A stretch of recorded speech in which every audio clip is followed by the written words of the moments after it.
Okay, so today we're tackling a big one, the whole history of technology. Whoa. Yeah, and get this, our source is this, seriously dense text. The Power of Machine, Technology and Man from the 17th century to the present.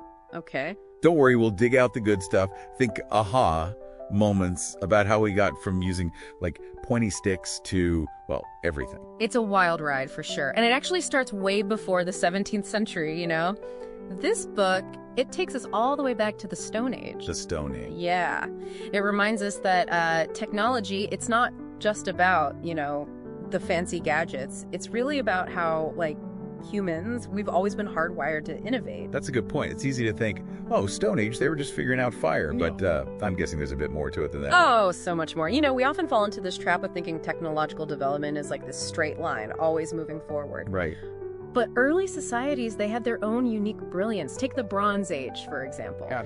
You need copper and tin to make bronze, Right. Well, tin wasn't just lying around everywhere. Yeah, that's true. So, how did they get it if they needed it for, everything? They got resourceful. That's the thing. They set up these, surprisingly complex trade routes. We're talking routes stretching across continents in some cases, just to get that tin. Wow.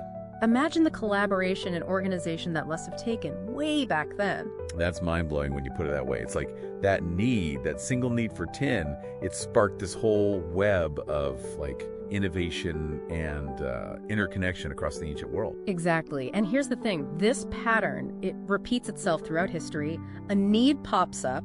Humans invent a solution. Yeah. But then that solution leads to new needs and even more inventions. It's really quite fascinating. So it's like this chain reaction of innovation. Yeah. But I'm betting not all the consequences were, positive, right? You're absolutely right. This book, it doesn't shy away from, shall we say, the more complicated aspects of technological advancement. You see, while innovation often does bring progress, it can also have these, unintended consequences. Oh, I see. For better or for worse. Take the Industrial Revolution, for instance. Ah, yes, the Industrial Revolution. That's when things really started, cranking up, right? Exactly. We're talking giant factories, steam engines chugging away. It feels like a world away from, those Bronze Age trading routes we were just talking about.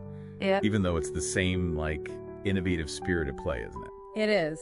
It is. It really is. The world just suddenly hit fast forward. And those factories, you're right to focus on them. Totally new. Nobody had ever seen anything like it before. Right. It's funny, the book mentions this one factory owner. He was worried his workers wouldn't even be able to find their way around. Gnarly. The building was that massive. Wow, I can imagine. Going from some small workshop to that's going to be a huge shock, right? Oh, yeah.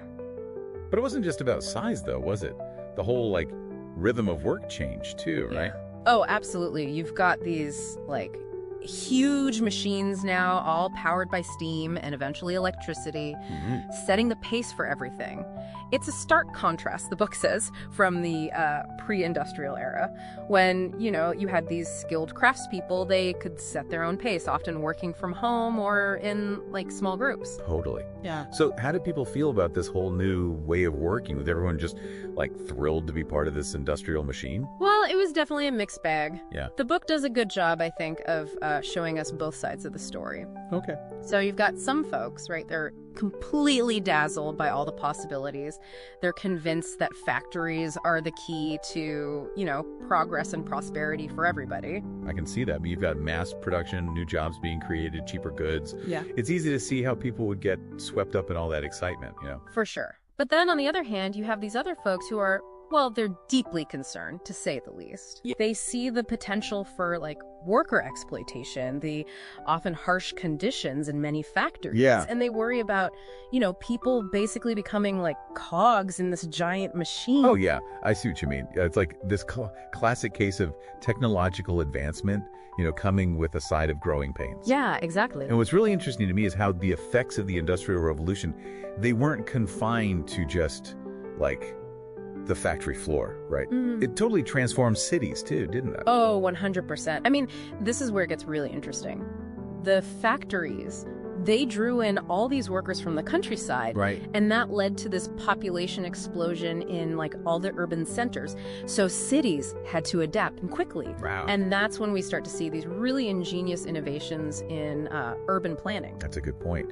I mean, it's easy to forget that even something like a sewer system, which we take for granted now, Right. was once a cutting-edge solution. We just flush and forget. But back then, it was a game changer for public health. Oh, absolutely. It was huge. And the book really highlights just how important sanitation was in these like rapidly growing cities. And don't forget about public transportation too. Oh, yeah. With so many people now packed into these urban areas, figuring out how to get them around efficiently, that became absolutely crucial. That's true. I've never really thought of a horse-drawn tram as this technological marvel, but I bet it felt pretty revolutionary at the time. Oh, for sure. And those trams, those were just the beginning. The need for efficient transportation in these booming cities, that's actually what paved the way for like subways, electric trams, and eventually even the automobile. Wow. It's a perfect example of how one technological advancement often fuels the next. Like a domino effect of innovation. Exactly. Each new development creating this need for something even more advanced.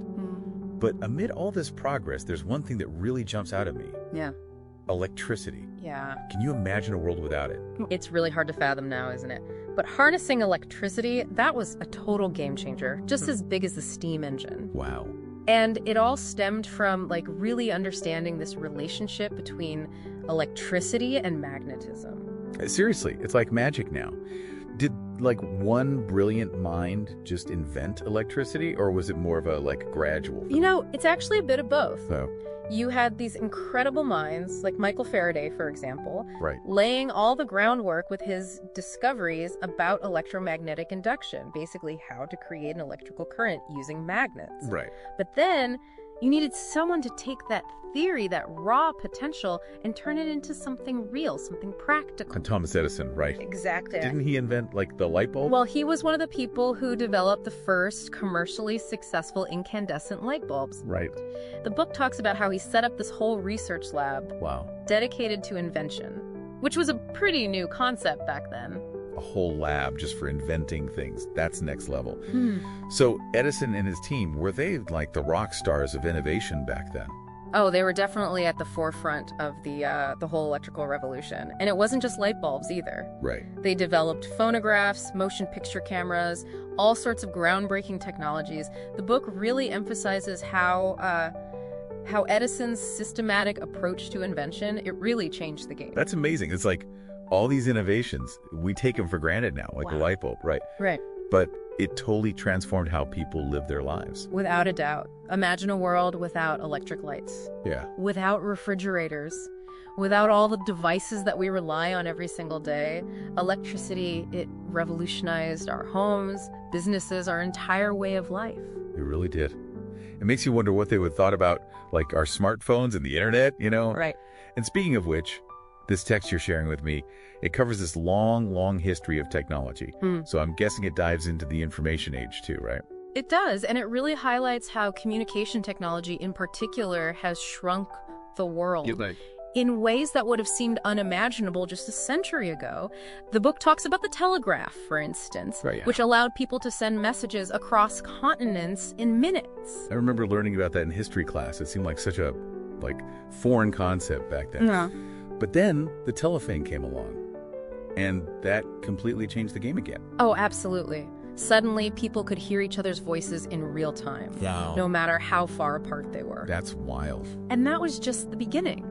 The book, it traces this whole evolution of communication technology. Yeah. From the telegraph and the telephone to radio and television. Right. It's incredible. It's like this constant acceleration, isn't it? Each new innovation pushing the boundaries of what's possible. It makes you wonder, where do we go from here? What's next? What's the next big technological leap? That's the million-dollar question, isn't it? And while this text doesn't exactly have a crystal ball, it does end on this really thought-provoking note. It leaves us with this image of space exploration, of humanity reaching for the stars.